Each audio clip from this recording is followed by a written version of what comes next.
예, 안녕하십니까. 오늘 강의를 맡은 서울아산병원 심장내과의 김대희라고 합니다.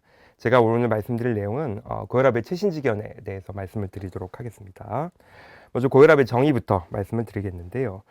결국은 고혈압이라는 게 우리가 결합이 있다 없다라고 구분하지만 실제로는 이분법적인 분류가 불가능한 정규 분포를 하고 있는 이러한 혈압이라는 곡선의 그래프에서 여기를 넘어서는 부분을 고혈압, 그 밑에 부분은 정상혈압이라고 보통 정의를 하고 있는데 어떻게 보면 상당히 좀 인위적인 분류 방법이기는 합니다.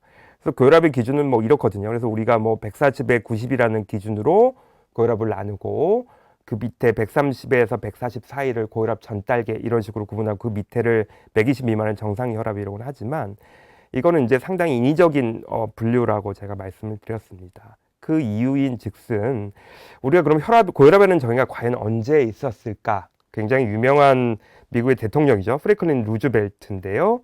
1945년에 4월 달에 급사를 했습니다. 2차 세계대전이고 미국의 유명한 32대 대통령이죠. 근데 루즈벨트가 잘은 모르시겠지만 굉장히 고혈압 역사상에서 굉장히 유명한 환자였습니다.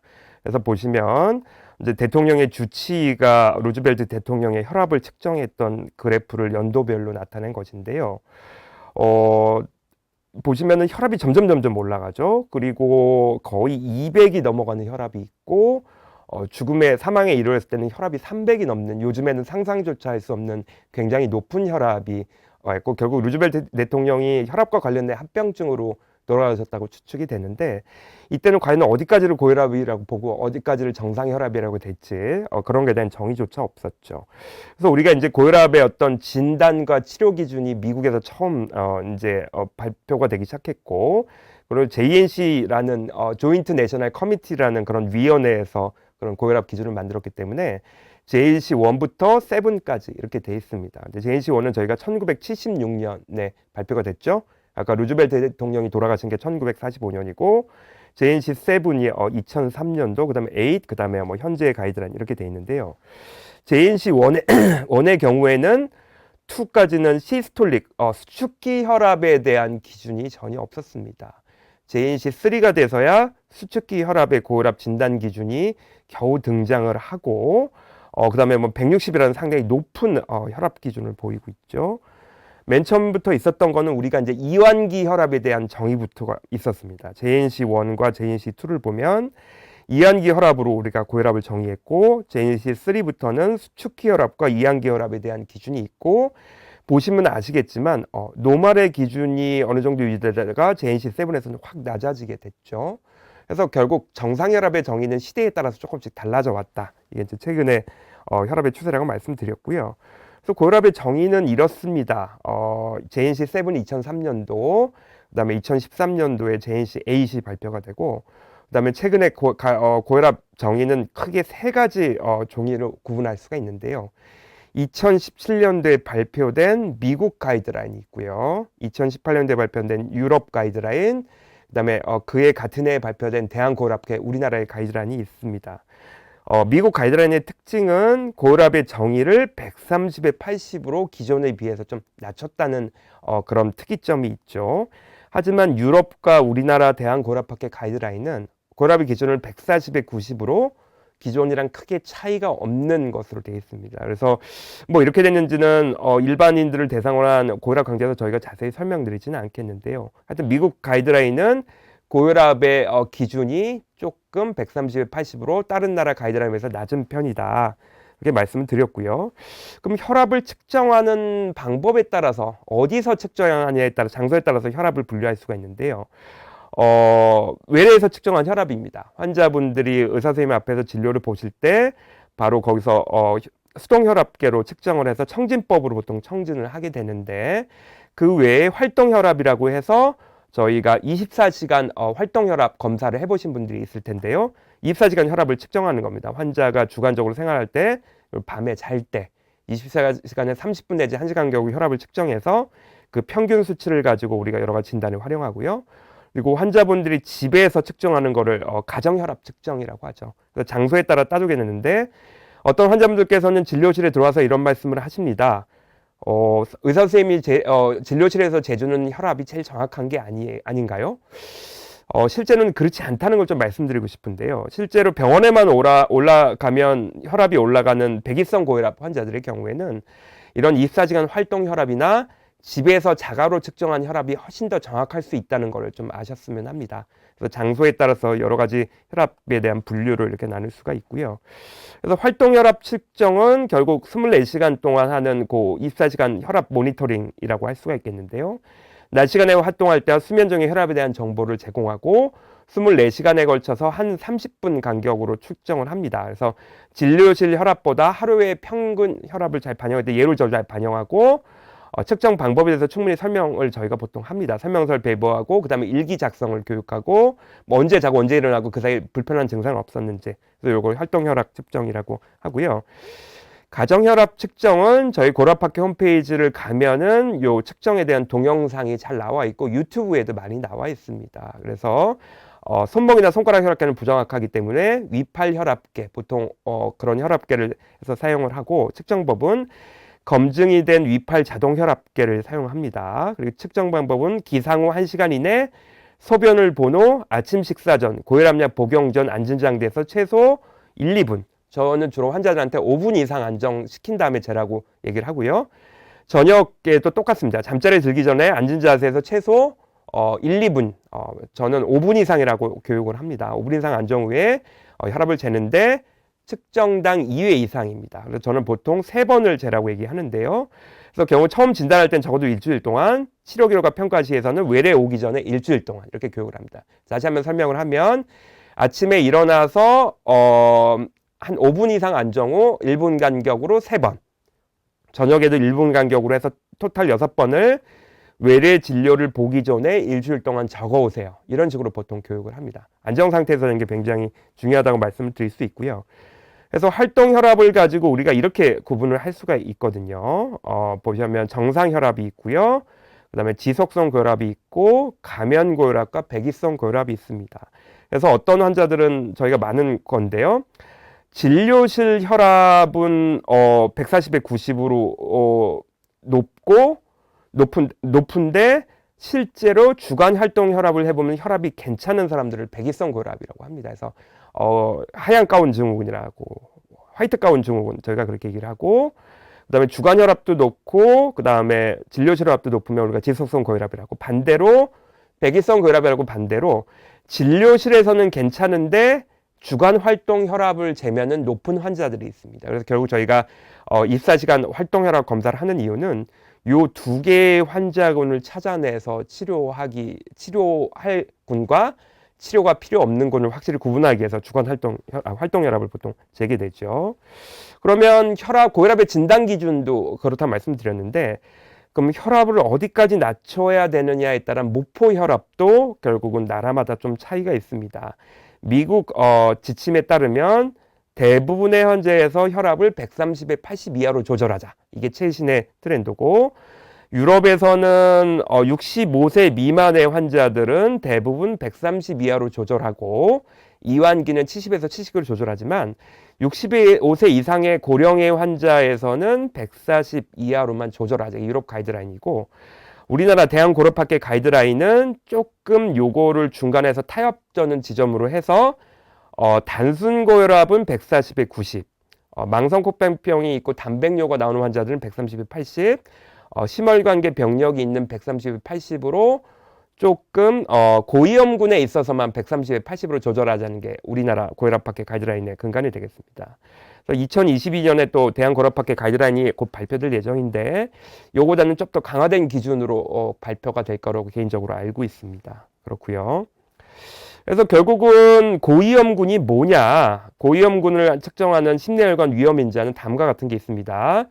연령, 남자는 45세 이상, 여자는 55세 이상, 그다음에 조기 심내혈관 질환의 가족력, 아버지나 어머님이 55세 미만, 여자는 65세 미만의 심혈관 질환의 병력이 있다든지, 담배를 핀다든지, 그리고 비만하다든지, 복부 비만이 있다든지, 그 다음에 콜레스테롤이 높다든지, 당뇨병 전 단계에서 공복 혈당이 조금 높다든지 아니면 당뇨병이 있거나 무증상 장기 손상이라고 해서 여러 가지 검사에서 고혈압에 의한 장기 손상의 증거가 있는 경우 뭐 요가 있다든지 콩팥 기능이 안 좋다든지 좌심실비내가 있다든지 그리고 고혈압 망막병증 같은 안과에서 진단해서는 그렇고요.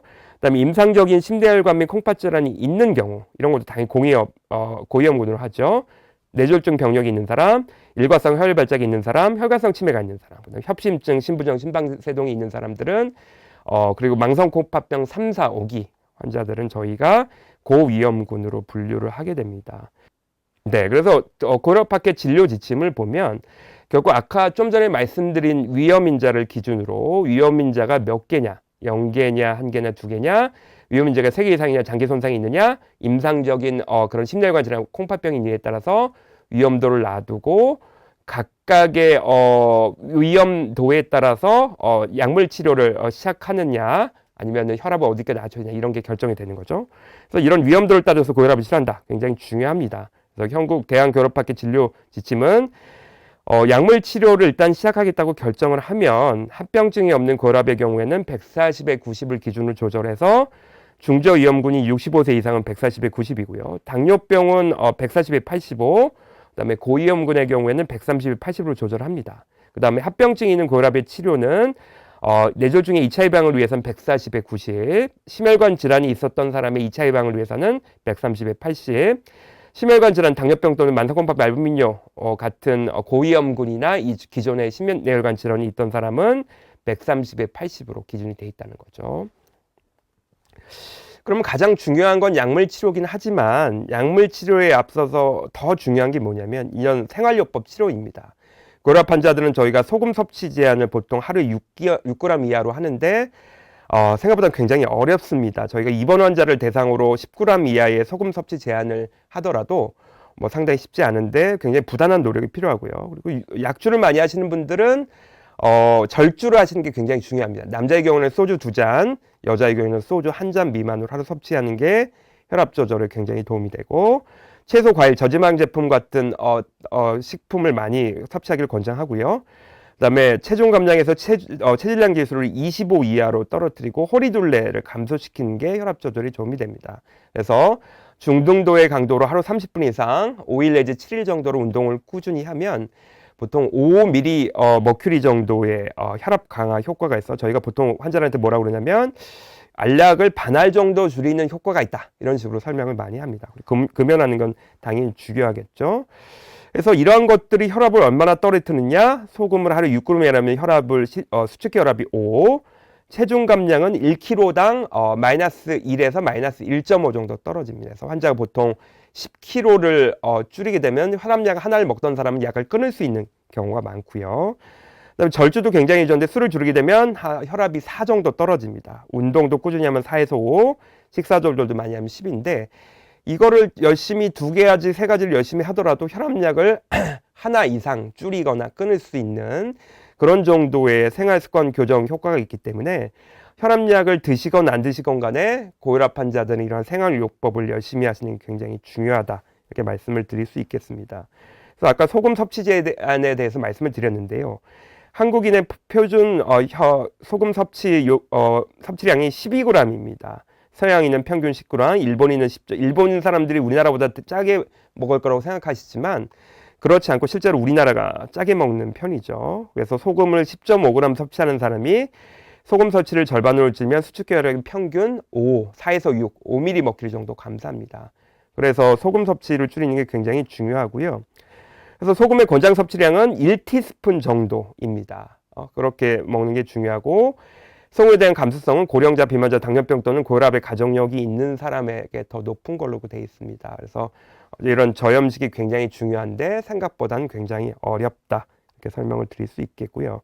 그럼 고혈압 약제에 어떤 것들이 있는가 보면은 이뇨제 계통의 약제를 저희가 고혈압 약제를 많이 사용합니다. 그래서 사이아제이드 계통의 이뇨제와 사이아제이드 유사 이뇨제가 있는데요. 이걸 이제 혈압 약제로 많이 사용하고 이뇨제는 사용 초기에는 콩팥 세뇨관에서 나트륨 흡수를 감소시켜 혈압 낮추지만 장기적으로 사용하면 말초혈관 저항을 감소시켜 강압 효과를 나타냅니다. 이게 이뇨제가 효과가 제대로 나타나려면 8주 이상 써야 된다는 거고요. 이뇨제를 쓸 수 있는 고혈압 약제의 3가지 종류는 하이드로클로로사이아자이드, 클로로살리돈, 인단파마이드 이 3가지 약제가 있고요. 이뇨제 대표적인 부작용으로는요, 저나트륨 혈증, 저칼륨 혈증, 고요산 혈증 등이 있습니다. 그리고 혈당을 조금 나쁘게 하고 지질 대사를 나쁘게 하는 게 이뇨제의 특성이라고 말씀드릴 수 있습니다. 그래서 1차 고혈압약으로서 티아자이드계 이뇨제를 사용할 수 있고 그 중에서 세아자이드 유사 이뇨제를 선호합니다. 그게 클로로살리돈, 인단파마이드라는 약제가 되겠고요. 루프 이뇨제라고 좀 더 센 이뇨제를 사용하는 경우가 있는데 그런 콩팥 기능이 나쁘거나 신부전이 동반돼 있는 경우에 쓰고 저희가 저항성 고혈압 치료를 위해서 이뇨제 중에서 알도스테론 기량제, 알닥톤이라는 약제를 사용하는 경우도 있습니다. 그리고 또 한 가지 혈압 약제로 많이 사용하는 게 칼슘 차단제라는 약제가 있는데요. 칼슘 차단제는 장기간 작용은 칼슘 차단제를 추천하고 칼슘 차단제는 관상동맥 확장 작용이 있어서 안정형 협심증에 효과적이며 광상동맥 연축에 의한 이형 협심증에도 매우 효과적입니다. 그래서 논다이아드로피리딘 계층의 칼슘 차단제인 베라파밀과 딜티아젬은 반사성 빈맥이 없어 심근경색코제에 사용할 수 있고 확장기 충만을 개선시켜 주므로 비후성 심근병증 환자에서 사용하기도 합니다. 칼슘 차단제의 대표적인 부작용은 빈맥, 발목 부종, 두통 및 안면 홍조가 있습니다. 그래서 환자분들 중에 왠지 모르게 다리나 발목, 그 다음에 전신 부종이 있어서 여기저기 검사를 했는데도 원인을 다 못 찾았다. 그렇게 해서 찾아오는 환자들이 있는데요. 그런 환자들의 경우가 칼슘 차단제 부작용인 경우가 많습니다. 그런 경우에 칼슘 차단제의 용량을 줄이거나 다른 계통의 약제를 변경을 하게 되면 환자분의 부종 증상이 좋아지는 경우가 있기 때문에 환자분들께서 이런 칼슘 차단제의 부작용에 대해서는 좀 자세히 알고 계시는 게 굉장히 진료에 도움이 될 것 같고요. 논다이드로피리딘 칼슘 차단제는 변비, 방실 정도 장의 심근 수축력 저하를 유발할 수 있으므로 방실 차단 및 수축기 신부전에서 조심해서 사용해야 됩니다. 그래서 변비도 칼슘 차단제 상당히 대표적인 부작용이라고 알려져 있습니다. 그래서 칼슘 차단제는 크게 두 가지 종류가 있다고 말씀드렸죠.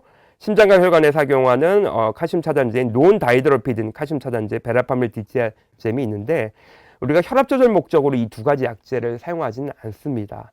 그리고 심장에 작용하지 않고 혈관에 작용하던 다이아르도피딘 계통의 칼슘 차단제가 있는데 대표적인 게 암로디핀, 펠로디핀, 디핀으로 끝나는 약제들이 다 이쪽 계통의 약이거든요.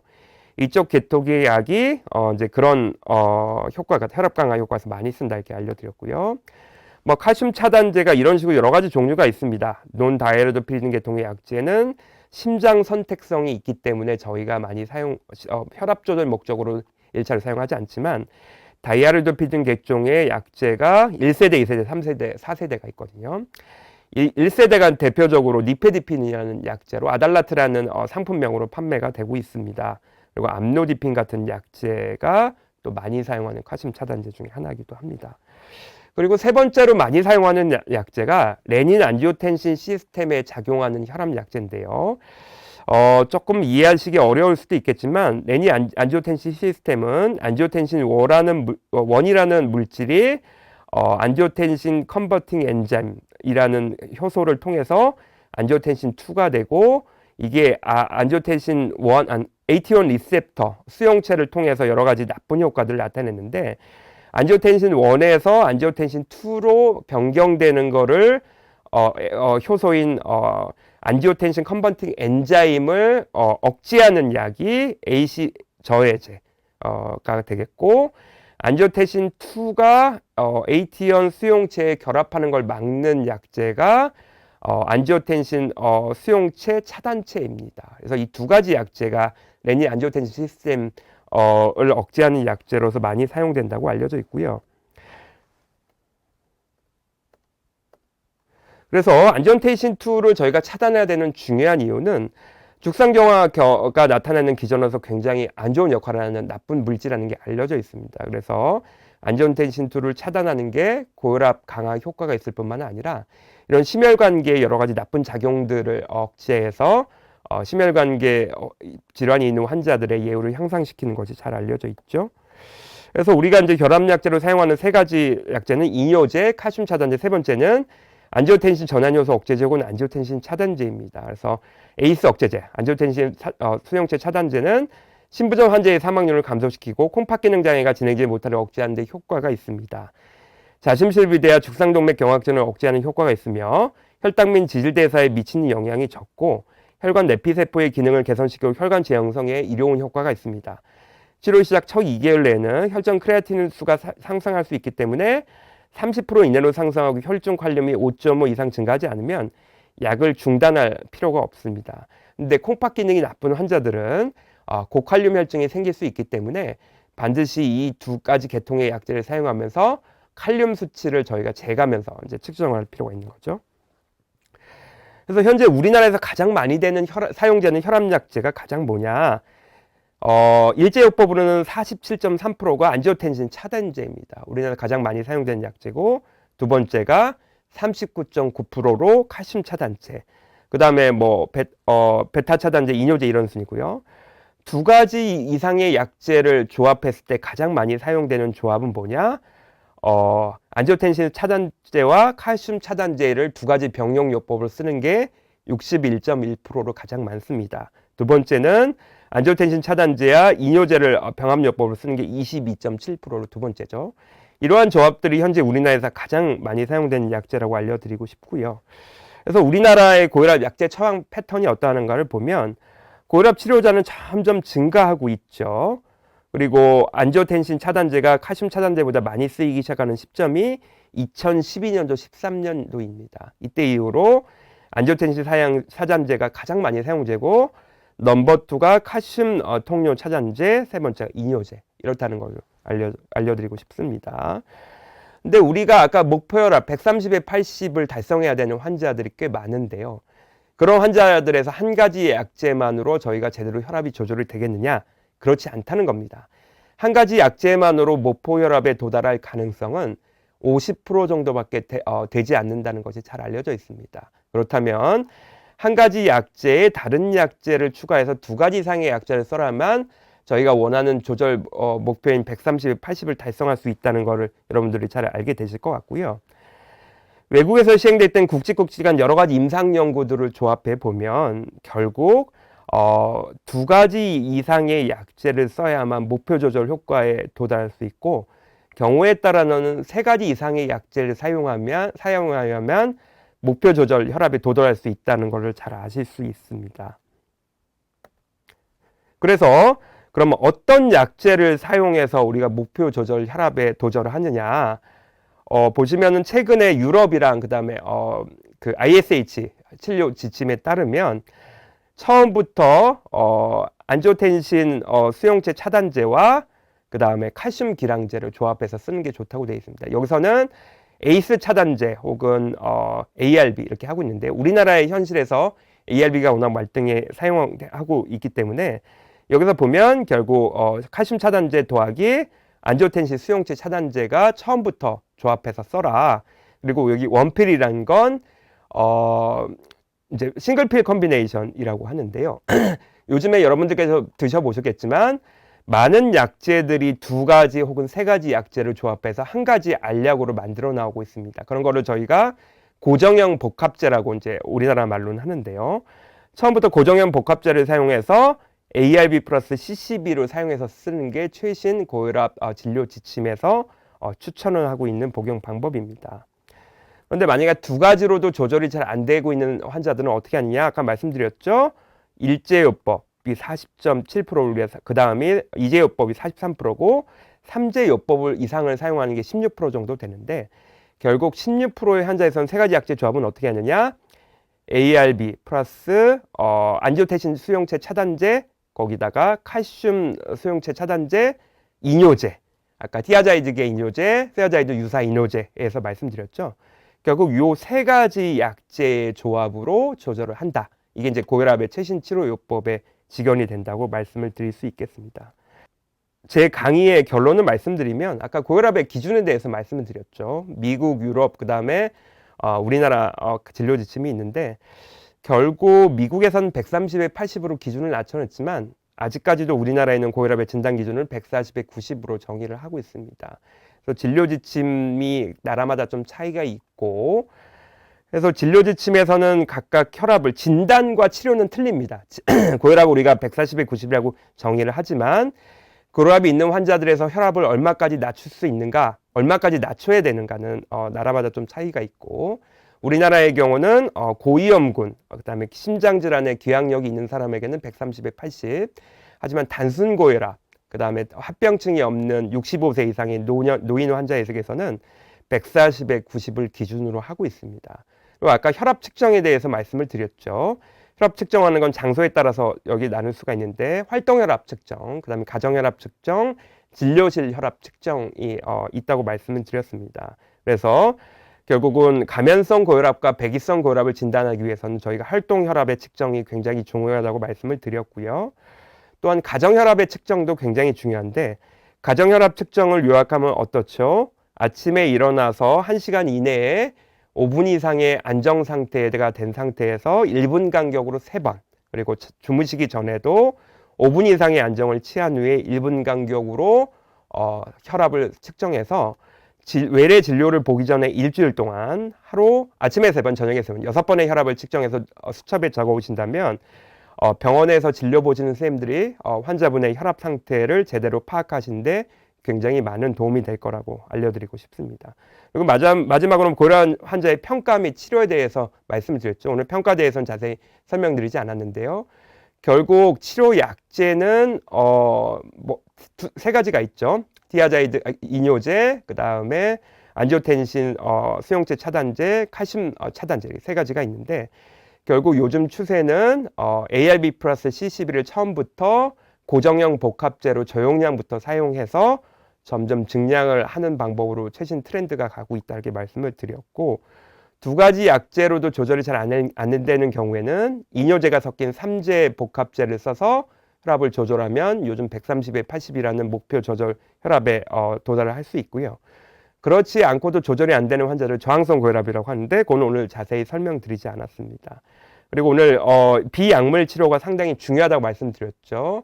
운동, 절주, 저염식 등등의 여러 가지 생활요법을 잘 실천하시면 혈압약의 개수를 줄이거나 저용량의 일제를 드시는 분들은 심지어는 약을 끊으실 수도 있습니다. 여러분들께서 이런 것들을 주의해서 잘 관리하신다면 고혈압 조절에 많은 도움이 되실 거라고 생각하면서 제 강의를 마치고자 합니다. 경청해 주셔서 감사합니다.